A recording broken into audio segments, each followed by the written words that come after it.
Hello viewers, आज हम आपके आगे एमए हिंदी साहित्य के लिए, जैसा कि हमने लास्ट वीडियो में कहा था, तो हम अपनी वीडियो स्टार्ट करने जा रहे हैं। तो एमए हिंदी साहित्य doctor Bhimrao Ambedkar university Agra, first paper में एक आपका उपन्यास लगा हुआ है और एक आपका नाटक लगा हुआ है। 7 निबंध लगे हुए हैं, 7 कहानी हैं, आलोचनात्मक प्रश्न भी आते हैं।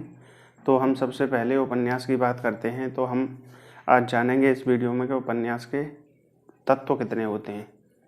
फिर उसके बाद आपको बताएंगे कि उपन्यास क्यों शुरू हुआ, बैकग्राउंड क्या काम कर रही थी उपन्यास के पीछे शुरू होने के, और आदि आदि आदि क्या परिस्थितियां रहीं जिसके कारण उपन्यास शुरू किया गया।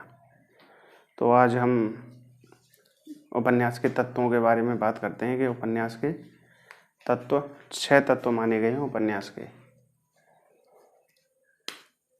तो उपन्यास के 6 तत्व को माना गया है। तो कौन कौन से हैं? सबसे पहले उद्देश्य है, फिर कथानक या कथावस्तु, पात्र या चरित्र, नंबर 4 देशकाल वातावरण, नंबर 5 भाषा शैली, नंबर 6 कथोपकथन या संवाद। सबसे पहले हम बात करते हैं उद्देश्य की। तो किसी भी रचना का उद्देश्य होता क्या है? चाहे नाटक ले लें, कहानी ले लें, उपन्यास ले लें, क्यों लिखी जाती है रचना? तो लेखक इसमें अपनी विचारधारा, अपना दर्शन, जो भी लेखक का है, अपना माइंडसेट, वो इसमें घुला हुआ होना चाहिए, अलग से नहीं दिखना चाहिए। उद्देश्य जो है रचना में घुला हुआ होगा, तभी हम कहेंगे कि सही मायने में सफल रचना लेखक की ये है। तो ये उद्देश्य घुला हुआ होना चाहिए, घुला हो रचना में, अलग से नज़र नहीं आना चाहिए। ऐसा ना लगे कि कहीं थोपा जा रहा है किसी के ऊपर। उसको पढ़ते टाइम अगर अच्छा राइटर होगा तो आपको कभी पता नहीं चलेगा कि राइटर इसमें क्या अलग से थोपा गया है। वो घोल के उसको आपको सर्व करके देते हैं। तो पहला पॉइंट आई होप के आपका क्लियर हो गया होगा। सेकंड आता है आपका कथानक या कथावस्तु, प्लॉट एंड थीम। तो कथानक क्या है कि कथानक जो है कसा हुआ होना चाहिए, जो है अच्छा माना जाता है। कसा हुआ का मतलब क्या है? जैसे कहानी या फिल्म है, जैसे फिल्म को रख के हम बात करते हैं। जैसे फिल्म में होता है ना कि अचानक ये हो गया, अचानक वो हो गया, कि जैसे हीरो पर किसी ने हमला कर दिया अचानक से, और अचानक से क्या नाम है कुछ जो है सामने आ गया और उससे टकरा के हीरो की जान बच गई, फिर पीछे से हमला किया किसी ने। तो इस तरीके से जो चलता है उसको बोलते हैं कि अकस्माती चीज़ें होने लग गई हैं।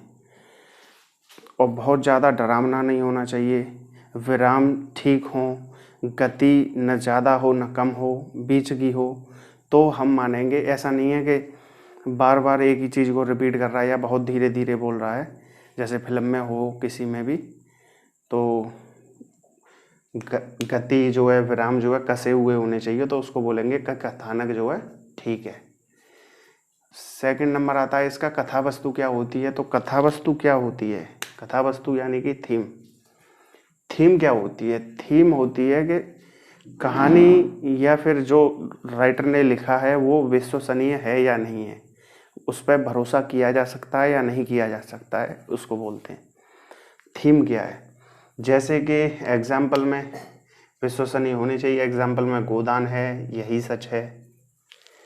अब आप इसमें हम केंद्र में बात रख के करें, जैसे बाहुबली फिल्म है, तो इसकी कहानी विश्वसनीय नहीं है।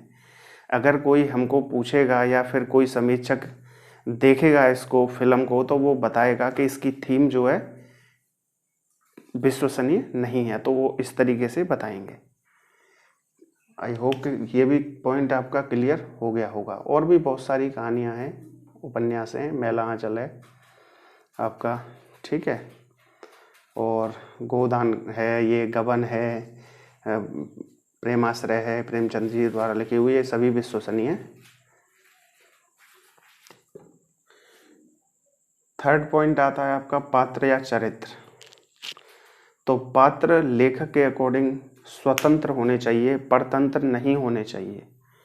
कहने का मतलब ये है कि लेखक के अनुसार कठपुतली की तरह पात्र नहीं होने चाहिए। जिस तरीके से आपने देखा होगा कि नाटक में या फिल्म में दिखाया जाता है कि नायक मर गया और ऑडियंस डिमांड कर रही है कि नहीं, जिंदा होना चाहिए, या किसी को लग रहा है तो अकस्माती फिर जिंदा हो गया, तो ये लेखक के हाथ की कठपुतली हो गई। जैसे नाटकों में खूब होता है ऐसा, और फिल्मों में भी खूब होता है कि लेखक कहीं जो है, लेखक ने बताया है जैसे कि कहीं चला गया नायक जो है, और फिर कुछ समय बाद जो है लौट के आता है, सभी सोच रहे हैं जैसे मर गया। जैसे मुझे अभी कोयला फिल्म याद आ रही है। तो कोयला फिल्म में जैसे शाहरुख खान है, तो वो जो है वो सोचते हैं, विलेन सोचता है कि वो मर गया, लेकिन वो मरता नहीं है। तो इसी प्रकार से इसमें यह स्वतंत्र होना चाहिए।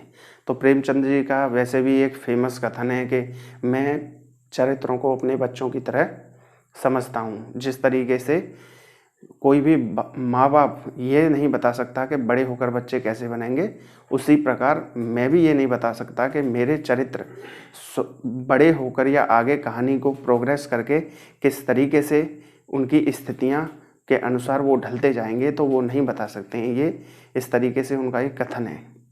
तो हम आगे देखने की कोशिश करेंगे ये कथन। तो मैंने अभी केवल संक्षेप में बता दिया आपको। तो पात्र जो है स्वतंत्र होने चाहिए, ना कि परतंत्र। कठपुतली ना हो, कठपुतली नहीं चलेगी। क्लियर है। नंबर 4 आता है इसमें देश काल वातावरण। तो देश काल वातावरण का मतलब क्या है, जैसे कि आप फिल्म देखते हो तो फिल्म में पूरी सराउंडिंग होती है, चारों तरफ का आपको जो है भौगोलिक, राजनीतिक, आर्थिक, सामाजिक सब कुछ जो है महसूस होता है ना, परिवेश जिसको कहते हैं। जिस तरीके से हम रहते हैं समाज में तो हमें सारा कुछ महसूस होता है, उसी तरीके से यहाँ पे भी महसूस होता है। तो पूरा परिवेश महसूस होना चाहिए। भाषा शैली जो है, भाषा शैली में पात्र के अनुकूल भाषा होनी चाहिए। जैसा पात्र होगा वैसी ही भाषा होनी चाहिए।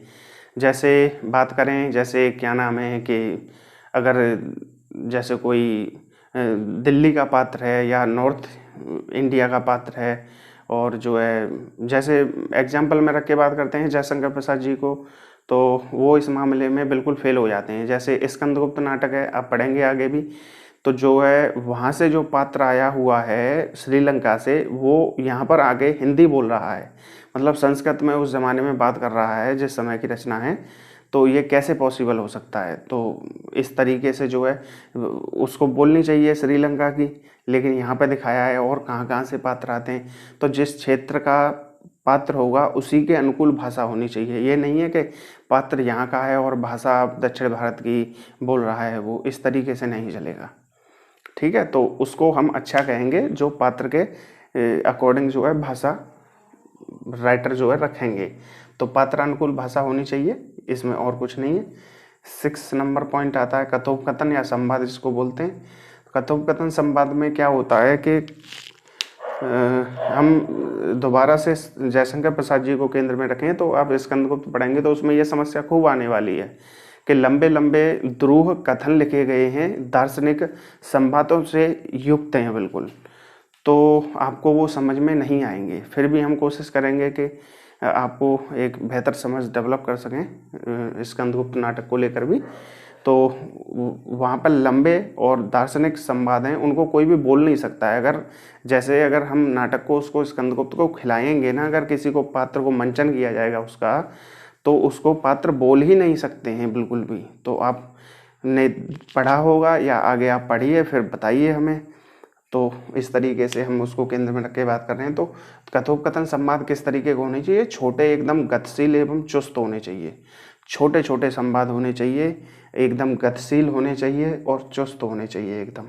तो ये जो है 6 पॉइंट्स होते हैं उपन्यास के, और इन्हीं के अकॉर्डिंग जो है तत्वों के आधार पर समीक्षा की जाती है। तो आशा करता हूँ आपको ये समझ में आया होगा। और इसमें जो है कथा वस्तु जो होती है, इसमें बता दूं मैं आपको, ये विश्वसनीय होती है। अब क्या होता है इसमें जो है कथा वस्तु जो है उत्पाद्य हो सकती है, प्रख्यात हो सकती है या मिश्र हो सकती है। बाहर आवाज़ आ रही होगी डॉगी की, प्लीज़ आप अवॉइड कीजिएगा उसको। तो आप वीडियो पे ध्यान दीजिए। तो एक होती है उत्पाद्य। उत्पाद्य क्या होती है कि उत्पाद्य जैसे कथा वस्तु में उत्पाद्य है जैसे, तो पूरी कहानी नई होगी, यानी कि लेखक पूरी कहानी को नई तरीके से रचेगा।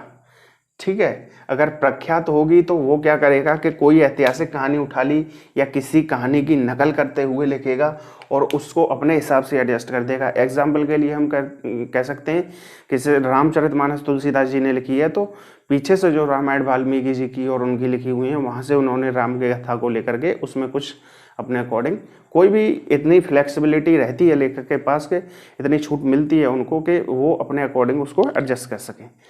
और तीसरी होती है मिश्र। तो इसमें इतिहास प्लस कल्पना का समन्वय कर सकते हैं। कोई कहानी पीछे से उठाई, उसमें कुछ कल्पना डाली, जैसे कि मैं बात करूं तो दिव्या है जैसे, तो यशपाल जी का दिव्या है, एक उपन्यास है। तो उसमें क्या नाम है, उन्होंने बौद्ध काल के समय की कहानी उठाई है और उसमें आज की जो है परिस्थितियों के अकॉर्डिंग उसको सेट किया है और बहुत ही कमाल का उपन्यास है। अगर आपको समय मिले तो ज़रूर पढ़िएगा आप।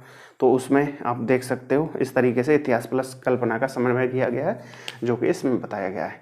और कथा कैसी होती है, तो कथा होती है इसमें एक आधिकारिक कथा होती है जो कि केंद्र में रहेगी बिल्कुल, और एक होती है प्रासंगिक कथा या अवान्तर कथा जो कि सहायक के तौर पर होती है। इस कथा के सहायक के तौर पर यह कथा होगी। ठीक है, सहायक के तौर पर। और सहायक के तौर पर भी दो कथा होती हैं, एक प्रकरी और एक पताका। पताका जो है अंत तक चलती है और ये प्रकरी जो है बीच में ही खत्म हो जाती है। जैसे सबरी की कथा को हम प्रकरी कह सकते हैं, पताका कह सकते हैं सुग्रीव जी के ऊपर, तो वो पताका है। एग्जाम्पल के लिए इस तरीके से मान सकते हैं। ये आप ध्यान रखिए, ये मैंने आपको इन्फॉर्मेशन के लिए बताया है और चाहे तो आप अवॉइड कर सकते हो, केवल इन्हीं को आप ध्यान रखिए इनके आधार पर, क्योंकि आपको तत्वों के आधार पर लिखना होगा। तो आशा करता हूँ आपको ये वीडियो पसंद आया होगा। नेक्स्ट वीडियो में हम बात करेंगे उपन्यास की परिस्थितियाँ क्या थी, उपन्यास क्यों बना, पहला उपन्यास कौन सा था। देन उसके बाद में हम गोदान को डिस्कस करेंगे, उसकी कहानी को। तो अगर वीडियो पसंद आई हो तो लाइक कीजिए, चैनल को सब्सक्राइब कीजिए, शेयर कीजिए वीडियो को। धन्यवाद।